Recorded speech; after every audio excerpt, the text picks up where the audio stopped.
నెవో అనేటువంటి మీ మనస్సులో ఆ ప్రాంతాలు ఆ యొక్క ఆ రూపములు లేదంటే వాటి యొక్క కదలికలు మీ మనసులో ఉంచుకుని ఎందుకు మీరు వెనుతిరిగిపోతా ఉన్నారు?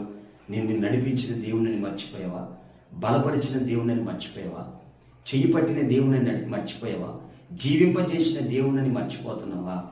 దేనికి భయపడి నువ్వు మర్చిపోతున్నావు? దేనికి నువ్వు భయపడవద్దు. ఎందుకనగా నేను నీతో ఇస్తున్నటువంటి మాట మరలా నీకు జ్ఞాపకం చేస్తా ఉన్నానంటూ ఆయన చెప్పాడు కదా.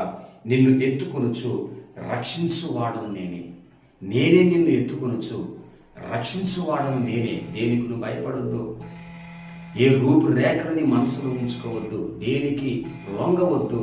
నేను ఎత్తుకొని నిన్ను రక్షించువాడను నేనే అని చెప్పి దేవుడు ఎంతో బలమైనటువంటి తన వాక్కును మనకు తెలియజేస్తా ఉన్నాడు.